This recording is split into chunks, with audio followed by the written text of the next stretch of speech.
The foundation concealer had been applied with surgical precision that morning, 3 layers to hide the purple blooms along Bonnie's jaw, 2 more for the fingerprint bruises circling her wrist like a bracelet of shame. She'd perfected the art of disappearance over 2 years of working for Pedro Castellano, learning to move through his world like smoke, present but untouchable, seen but never truly noticed. But on this particular evening, as the city lights began to glitter against the darkening skyline and she reached across his desk to deliver the quarterly reports, her sleeve rode up just enough.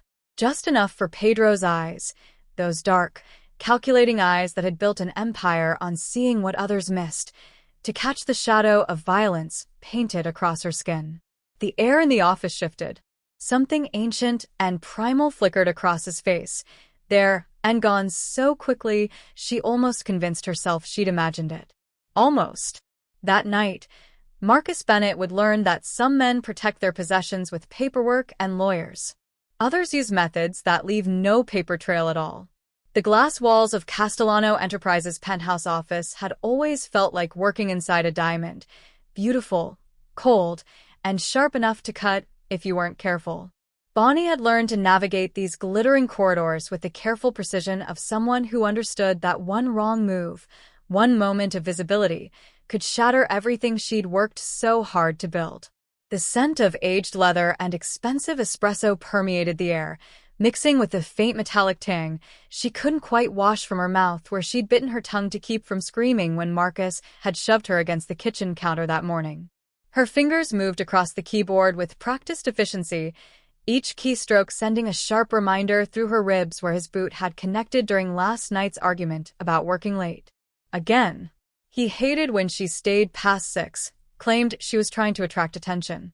The irony would have been funny if it didn't hurt to breathe. She went out of her way to remain invisible here, blending into the chrome and marble like a ghost haunting a mausoleum of corporate power. The private elevator chimed softly, the one that serviced only the executive floor. Bonnie knew that sound by heart. 8:47 p.m. Pedro Castellano's routines were as precise as Swiss clockwork, and in 2 years as his secretary, she'd learned to read his moods by the cadence of his footsteps against marble.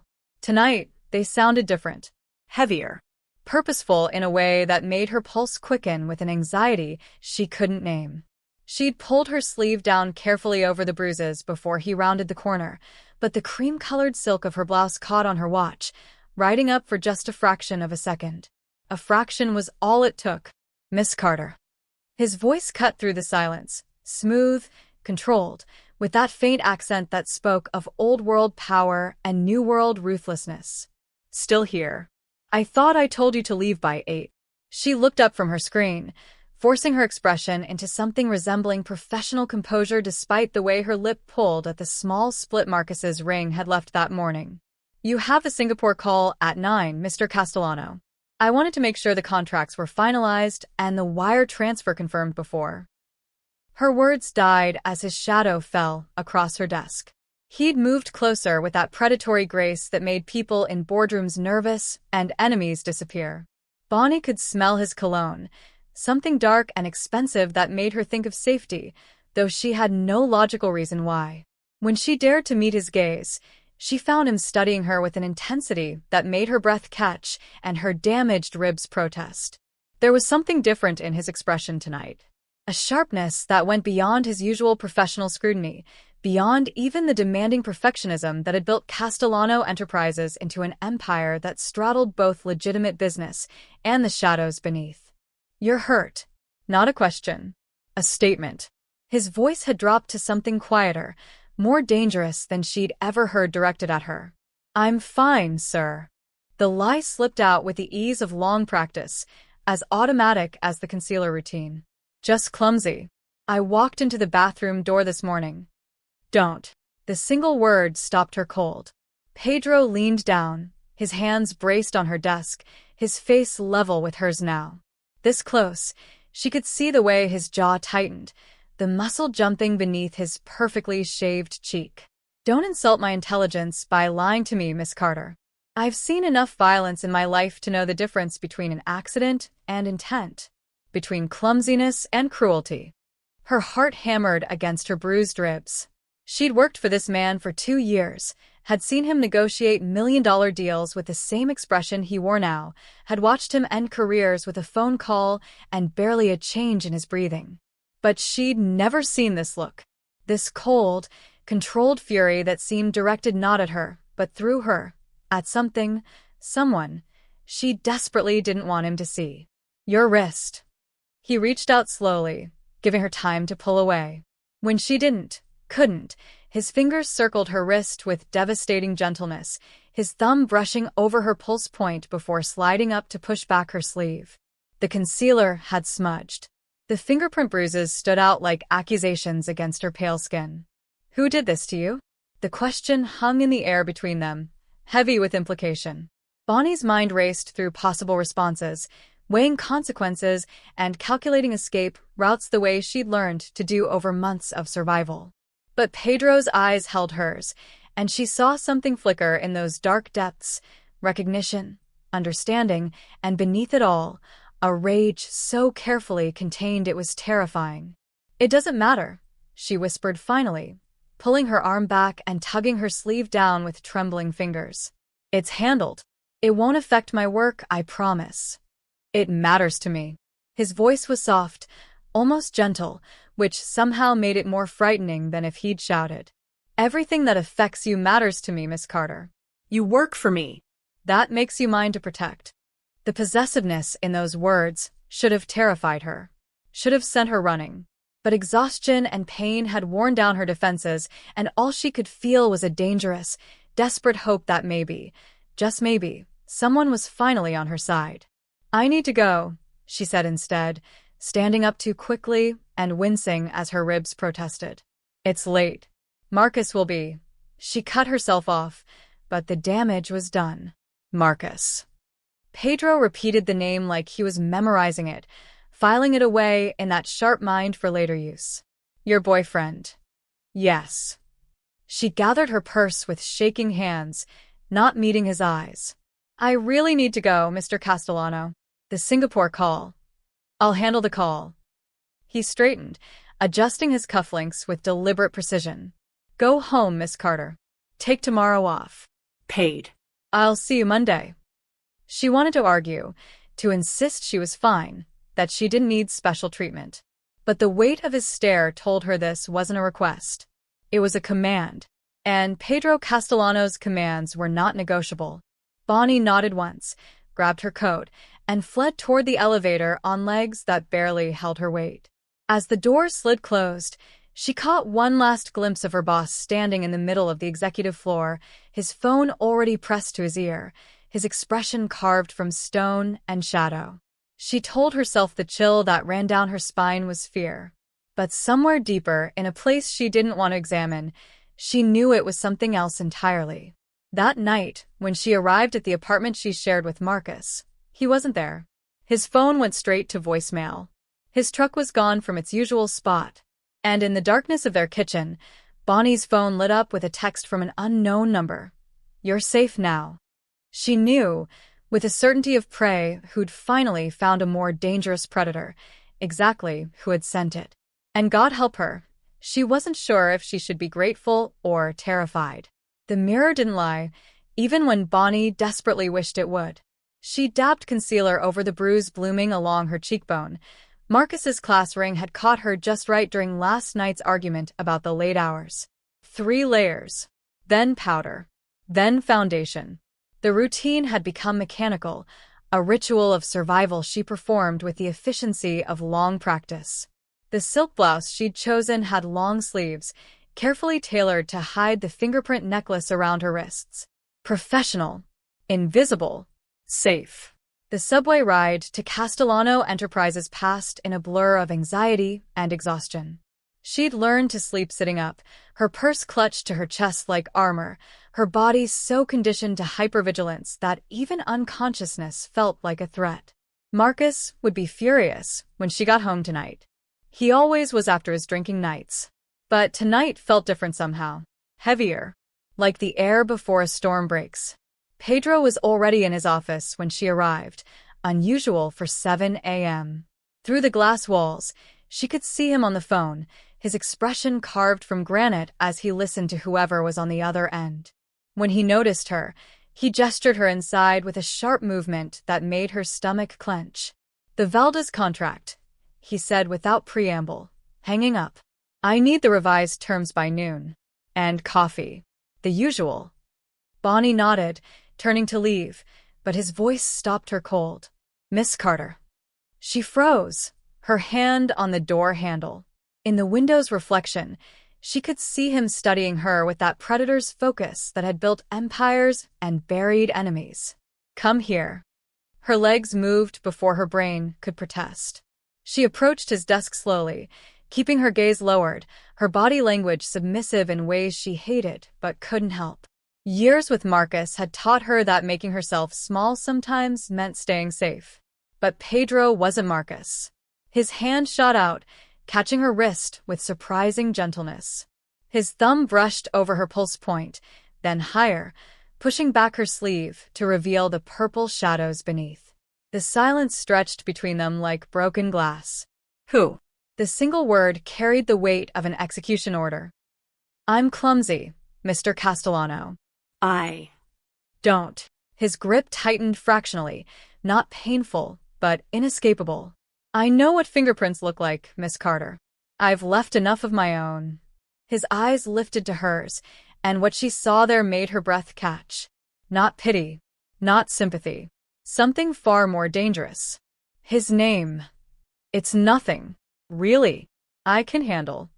His. "Name." "Marcus," she whispered, hating herself for the surrender. "Marcus Bennett. But please, you don't understand. If he finds out I told anyone." Pedro released her wrist and picked up his phone with terrifying calm. "Take the rest of the day off, Miss Carter." Paid. "I'll see you tomorrow." "Sir, I don't need." That wasn't a request. His thumb hovered over a contact. "Go home." Not to him. Somewhere safe. A hotel. Put it on the company card. She fled. That night, alone in a hotel room that smelled of bleach and desperation, her phone buzzed. Unknown number. 5 words that changed everything. "You're safe now." Bonnie stared at the message until her vision blurred, a sob catching in her throat. Somewhere across the city, Marcus Bennett was learning that some debts get paid in blood. And in his office tower, Pedro Castellano was washing his hands with the same methodical precision he brought to everything. Some monsters protect. Others destroy. She was beginning to understand the difference. The detectives arrived on Tuesday morning, their badges catching the fluorescent light of the police station's interview room. Bonnie sat with her hands folded in her lap, the picture of concerned girlfriend, and lied with a fluency that should have terrified her. "When did you last see Mr. Bennett?" "Thursday evening. We had dinner." He mentioned meeting friends afterward. Her voice didn't waver. The truth, that Marcus had grabbed her throat hard enough to leave marks hidden beneath her collar, stayed buried where it belonged. "And you didn't find it strange when he didn't come home?" "Marcus often stayed out late." "Not a lie. I assumed he'd crashed at a friend's place." The older detective leaned forward, his expression professionally sympathetic. "Miss Carter, if there was any trouble in your relationship." The door opened. A woman in a tailored suit that screamed expensive legal representation swept in with the authority of someone who owned rooms simply by entering them. "My client has been more than cooperative, detectives. Unless you're charging her with something, this interview is over." Bonnie had never seen this woman before in her life. Walking out of the station, she'd felt the weight of Pedro's protection like a hand at the small of her back. Invisible but absolute. At work, everything had changed and nothing had. Pedro was still demanding, still precise, still the man who built empires before breakfast. But now, when he looked at her, there was something different. A gentleness in his voice when he asked her to stay late. The way he made sure she ate lunch. The expensive coffee that appeared on her desk exactly how she liked it, though she'd never told him her preference. It was Thursday evening, the city bleeding gold and crimson through the windows, when he finally acknowledged the elephant that had taken up residence in his office. "Are you afraid of me, Miss Carter?" Bonnie's fingers stilled on her keyboard. She should lie. Should tell him yes, should maintain the safe distance between employer and employee, between monster and witness. Instead, she met his gaze across the expanse of his desk.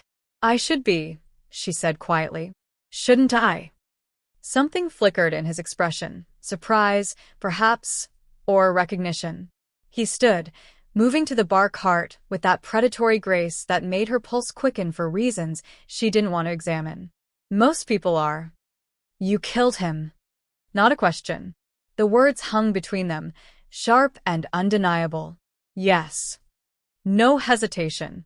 No remorse. He poured 2 glasses of whiskey, slid one across the desk to her. "Does that horrify you?" "It should. God, it should." But when Bonnie closed her eyes, all she could see was the freedom in her apartment. The silence, without flinching. The bruises finally fading. "I don't know what I feel," she admitted. "Relief. Guilt that I'm relieved. Gratitude for something I should report you for. And yet you haven't." No. She picked up the glass, the amber liquid catching the dying light. "I haven't." Pedro watched her with an intensity that made her skin burn. "You're different from what I expected." "What did you expect?" Fear. Disgust. Moral superiority. He moved closer, close enough that she could smell his cologne, feel the heat of him. "Not this." "This." Her voice barely whispered. "Understanding." His hand lifted, hesitated, then gently traced the fading bruise on her cheek. "You see what I am, Miss Carter. And you're still here." She should pull away. Should run. But Bonnie Carter had spent 2 years running from monsters, and she was tired. So tired. And this monster, this beautiful, terrible man, had given her what no one else could. Freedom. Even if it came wrapped in blood. Across the city, in a club where shadows did business, Sophia Russo watched footage of Pedro Castellano touching his secretary's face with surprising tenderness. She smiled, sharp as broken glass. Weakness, she thought, was such a exploitable thing. The key card felt heavy in Bonnie's palm, sleek black plastic embossed with gold lettering she couldn't quite read in the dim hallway. Penthouse 47B. She'd tried to refuse 3 times. Pedro had simply placed the key on her desk with the same finality he used to end negotiations. "Your lease is up next month. This is closer to the office. More secure." His tone had brooked no argument. "You work for me, Miss Carter. Your safety is my investment." Investment. The word had settled in her stomach like lead. The apartment that greeted her was a study in elegant minimalism, floor-to-ceiling windows overlooking the city, marble countertops that probably cost more than her yearly salary, furniture that belonged in design magazines. Beautiful. Expensive. Perfect. A cage made of crystal and chrome. Bonnie moved through the room slowly, her trained eye catching details that others might miss. The cameras were subtle, hidden in smoke detectors, disguised as modern art sculptures. She counted 5 before she stopped looking. Protection or surveillance. The line blurred with every breath. She found Pedro on the balcony, his silhouette dark against the city lights. He must have been waiting. Of course he was waiting. "It's too much," she said without preamble. "It's necessary. I'm not your pet, Mr. Castellano." The words came out sharper than intended. "You can't just buy me a cage and expect gratitude." He turned, and the fury in his eyes should have made her retreat. Instead, she held her ground, chin lifted in defiance she'd forgotten she possessed. Pedro crossed the distance between them with predatory intent, backing her against the glass until she could feel the city's pulse through the window at her spine. "A cage." His voice was dangerously soft. "I gave you freedom, Miss Carter. Or have you forgotten what real captivity felt like?" The reminder hit like a physical blow. Marcus. The fear. The constant walking on eggshells. But this felt different and somehow the same. "You killed a man for me," she whispered. "Now you control where I live, who I see." How is this freedom? Something shifted in his expression. Vulnerability, raw and unexpected, flickering beneath the controlled facade. "Because you can leave." His hand lifted, cupping her face with devastating gentleness. Anytime you want, Bonnie. Walk out that door. I won't stop you. But you'd follow. Yes. No hesitation. No apology. I would always follow. The truth settled between them like a third presence. Obsession dressed as protection. Possession masquerading as care. I don't know if that's romantic or terrifying, she admitted. It's both. His thumb traced her bottom lip. I'm both. The moment shattered as his phone buzzed. Pedro stepped back, his mask sliding into place with practiced ease as he checked the screen. Vincent's downstairs. I need to go. After he left, Bonnie stood in her beautiful prison and wondered when exactly she'd stopped wanting to escape. In the car, Vincent didn't waste time with pleasantries. The Russos are asking questions. About the girl. Pedro's jaw tightened. Let them ask. Boss, with respect, showing this much attention to your secretary? It makes you look weak. Distracted. Sophia Russo's already circling. Sophia can circle all she wants. And when she moves on the girl, what then? Vincent's voice dropped. You're giving them ammunition, Pedro. A target. Pedro stared out at the city he'd conquered through blood and calculation. Somewhere up there, Bonnie was discovering the cameras. Hating him. Wanting him. Trapped in the same web he'd woven for himself. Then let them try, he said quietly. They'll learn what happens to people who touch what's mine. Vincent fell silent, recognizing the futility of arguing with a man who'd already made his choice. Even if that choice would cost them everything. In a club downtown, Sophia Russo watched security footage of Pedro Castellano leaving his secretary's new apartment. She smiled, predatory and pleased. Get me everything on Bonnie Carter, she told her lieutenant. Every secret. Every weakness. After all, the easiest way to destroy a king was through his queen. The city stretched below them like scattered diamonds, silent witnesses to the tension coiling tighter in Pedro's office. Midnight had come and gone hours ago, leaving only the two of them and the soft amber glow of his desk lamp. The Yamamoto deal had finally closed, $12 million secured with signatures and carefully worded clauses that Bonnie had spent weeks perfecting. Pedro poured scotch into crystal tumblers, the liquid catching the light like liquid gold. You did well tonight. We did well. She accepted the glass, their fingers brushing in a contact that sent electricity up her arm.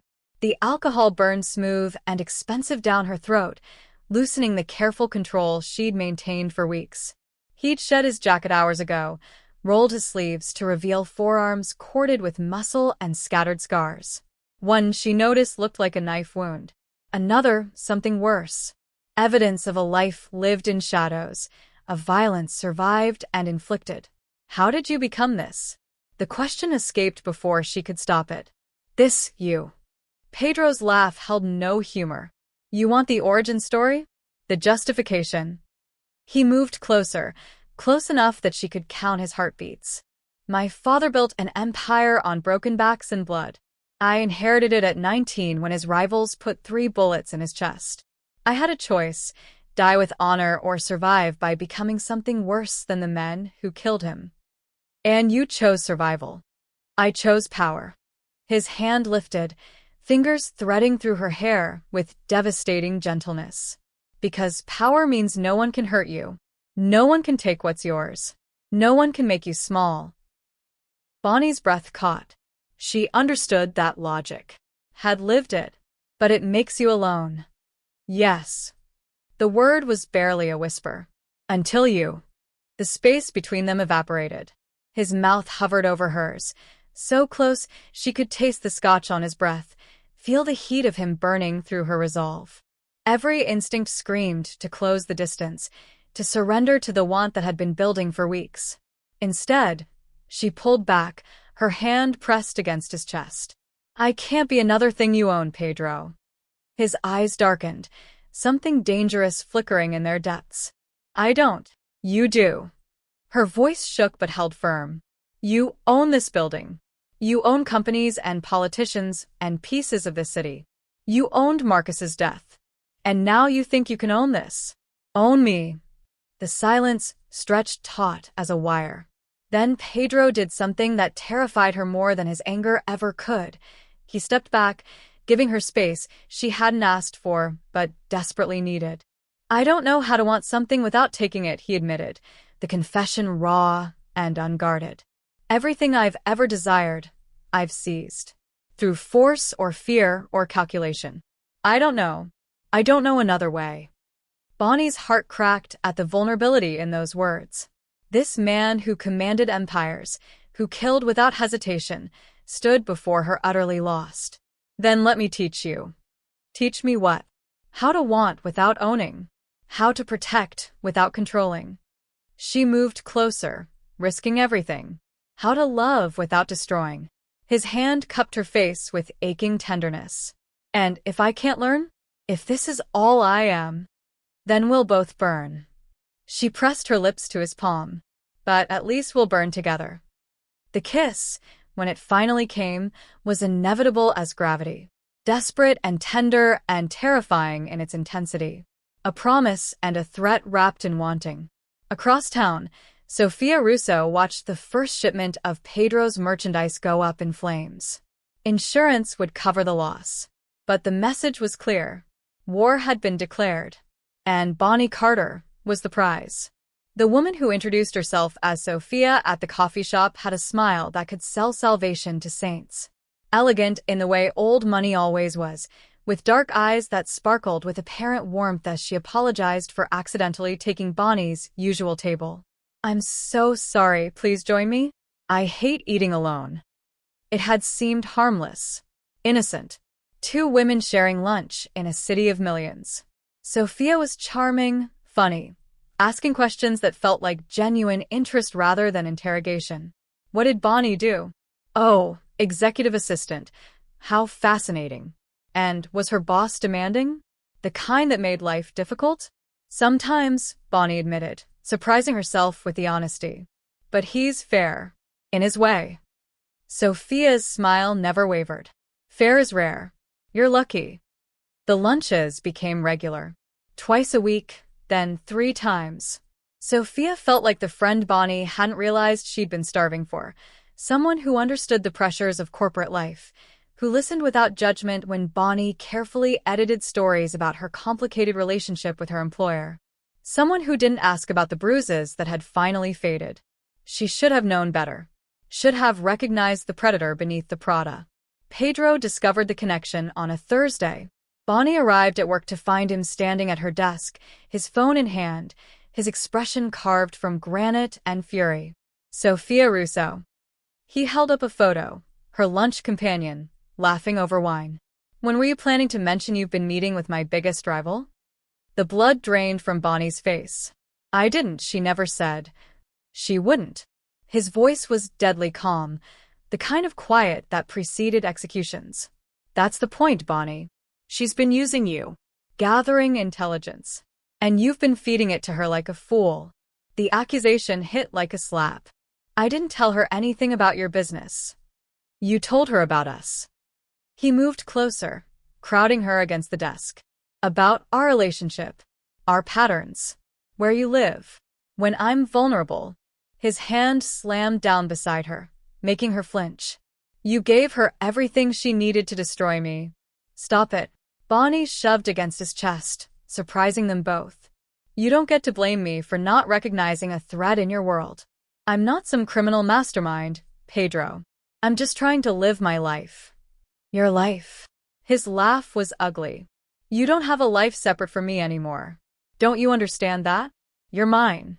Every breath you take, every person you meet, it all goes through me first." The words hung between them like a death sentence.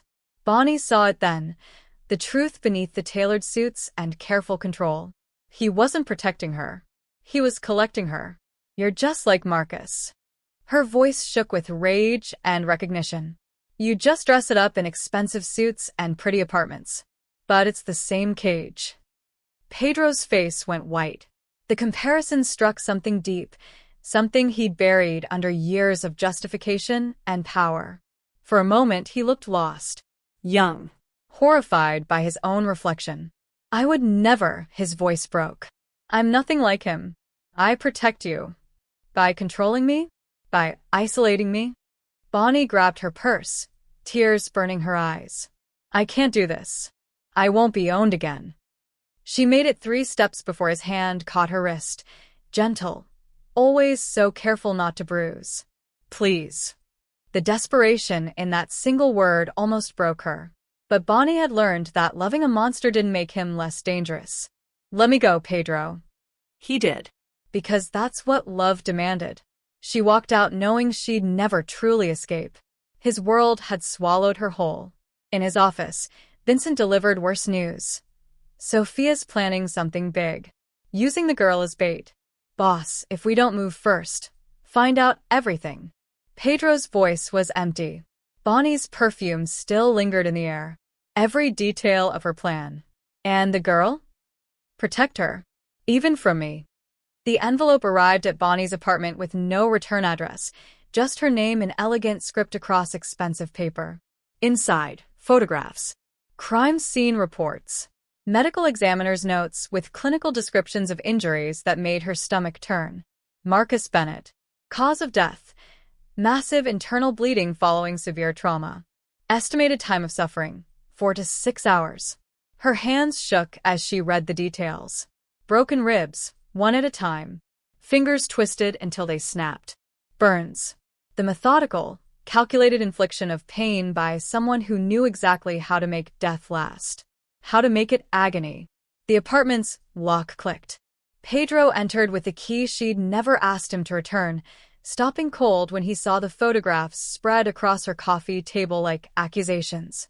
Who sent these? His voice was controlled, but she heard the fury beneath. Does it matter? Bonnie looked up, seeing him clearly for the first time. Not the businessman. Not the protector. The monster who'd done this. You tortured him. For hours.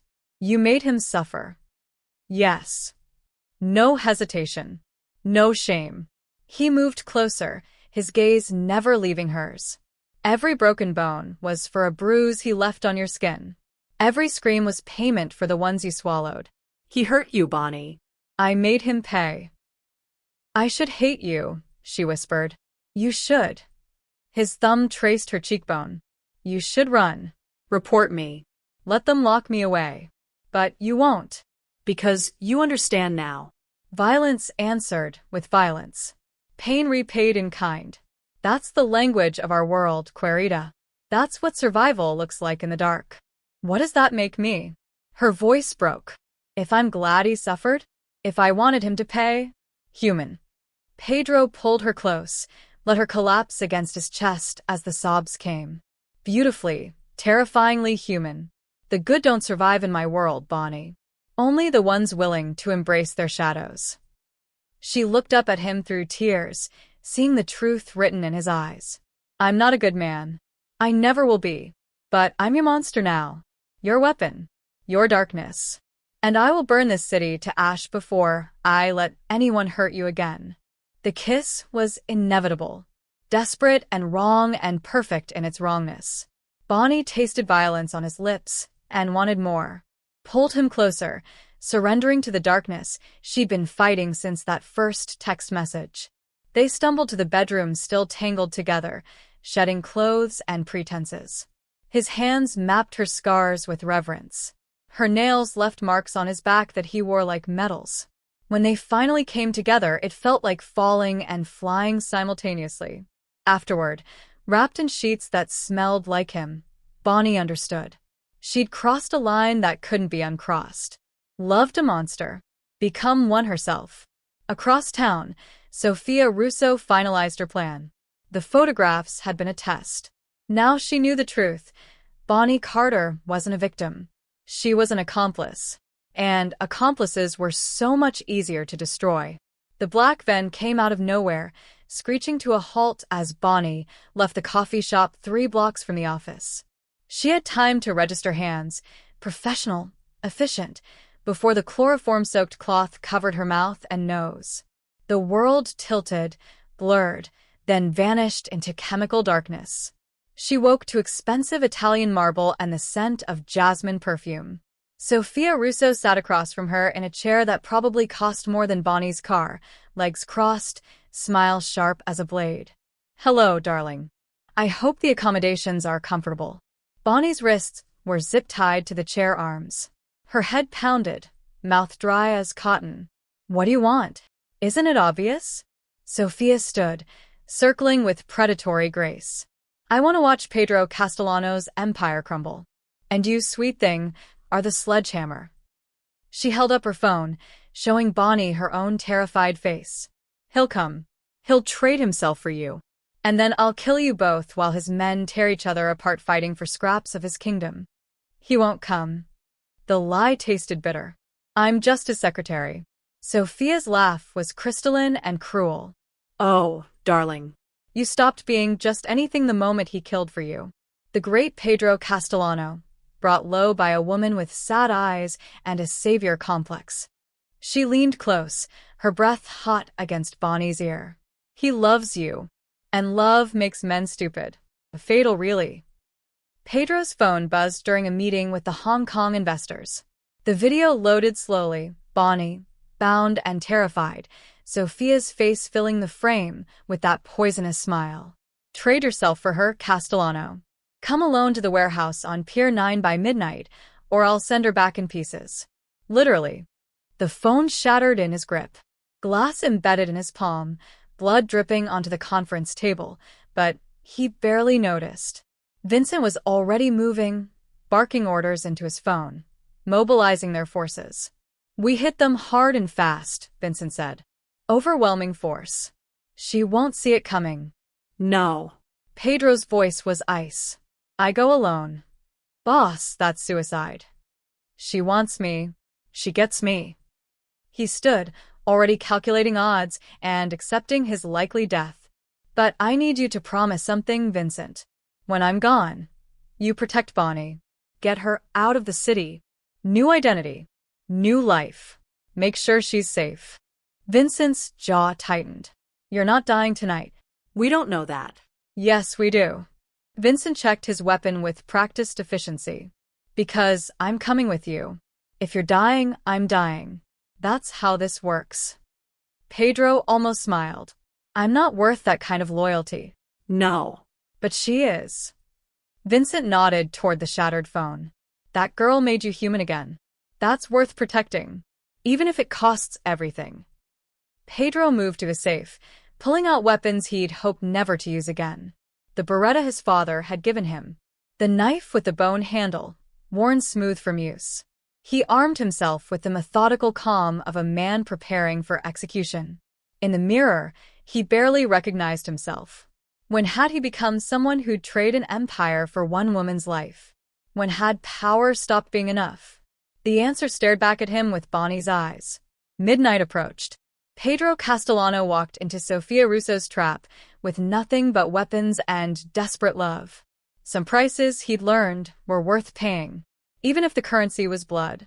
The warehouse exploded into violence at exactly midnight. Pedro moved through Sophia's guards like death itself, each shot precise, each movement economical.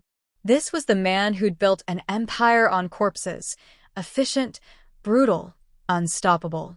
Vincent and his team provided cover fire, but it was Pedro who painted the concrete red. Inside, Sophia pressed a knife to Bonnie's throat, her smile never wavering even as gunfire echoed through the building. "He's coming for you." Isn't that romantic? A king abandoning his throne for a secretary. "You don't understand him."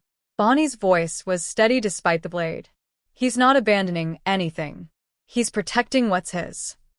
And when he's dead, what then?" The door exploded inward. Pedro stood silhouetted against flame and smoke, covered in blood. Some his, most not. His eyes found Bonnie's across the warehouse, and something passed between them. Recognition. Understanding. Love wrapped in violence. Sophia's men opened fire. Pedro moved like liquid shadow, returning shots with deadly accuracy. Bodies dropped. He took a bullet to the shoulder, barely flinched. Another grazed his ribs. He kept coming. "Stop." Sophia yanked Bonnie up, using her as a shield. "One more step and I open her throat." Pedro froze, his gun trained on Sophia's head. The angle was impossible. He hit Bonnie too. Let her go. This is between us. Everything is between us now. Sophia's laugh was unhinged. You took my territory. My reputation. Now I take everything you love. The knife pressed deeper, drawing blood. Bonnie's hand shot out, fingers closing around the gun on Sophia's hip. She'd watched Pedro enough to know the basics: safety off, aim center mass, squeeze don't pull. Time crystallized as she made her choice. The shot was deafening in the enclosed space. And God help her, she didn't regret it. Not when it meant they were both alive. The penthouse smelled of antiseptic and expensive scotch. Pedro sat shirtless, while a doctor who asked no questions stitched a shoulder with practiced efficiency.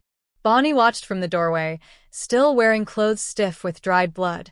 Some Sophia's, some Pedro's, some from guards whose names she'd never know. You should shower, Pedro said quietly. Vincent left clean clothes in the guest room. She didn't move. Couldn't. I killed someone for you. You saved us both. He dismissed the doctor with a nod, crossing to her once they were alone. Bonnie, look at me. When she finally did, his eyes held nothing but truth. You did what you had to do. What I've done 100 times. Welcome to my world. Our world now. The words tasted like ash and acceptance. Over the next week, Sophia's empire crumbled. Her lieutenants bent the knee or disappeared. Pedro consolidated power with ruthless efficiency, but something had shifted. He brought Bonnie to meetings now, asked her opinion on strategies, listened when she spoke. The others noticed. Vincent especially. On the 8th day, Pedro found her on the balcony, staring at the city that had become their kingdom and their prison. I'm giving you a choice, he said. Walk away. I'll give you enough money to disappear, build a new life. You'll be safe, protected, free. And the alternative? Stay. Not as my secretary. Not as my possession. He moved beside her, his hand finding hers. As my partner. Equal voice. Equal power. You help me build this empire into something that doesn't devour us whole. Bonnie turned to face him, seeing the vulnerability beneath the offer. You've never shared power with anyone. I've never loved anyone before either. His thumb traced her knuckles. You changed me, Bonnie. Made me want more than control. Made me want partnership. Partners have boundaries. Trust. You don't get to make decisions for me, about me, without me. Her voice was steel wrapped in silk. I'm not your secretary anymore. I'm your equal. Or I walk. For a long moment, Pedro studied her face. Then slowly he smiled, genuine and almost boyish. Deal. But I'm keeping Vincent. He doesn't trust easily. As if summoned, Vincent appeared with contracts. If you're doing this, do it right. He handed Bonnie papers that made her a legitimate partner in Castellano Enterprises. Boss, she's made you human again. That's terrifying. But maybe that's what this empire needs. The signing took minutes. The implications would last forever. 6 months later, they stood on that same balcony, the city spread beneath them like conquered territory. Wedding rings caught the light, simple platinum bands that meant everything and nothing in their world. Bonnie's hand rested in her purse, fingers brushing the compact Glock Pedro had given her. His arms circled her waist, possessive but no longer suffocating. We're monsters now, Pedro, she said softly. He pulled her closer, pressing a kiss to her temple. No, Querida. We're survivors. And we survive together. Below, the city pulsed with life and secrets. Somewhere, deals were being made, power shifting, violence brewing. But up here, in their tower of glass and steel, two people who'd found each other in darkness faced their future without illusions. They weren't redeemed, weren't forgiven, but they were no longer alone. And in their world, that was more than enough. It was everything.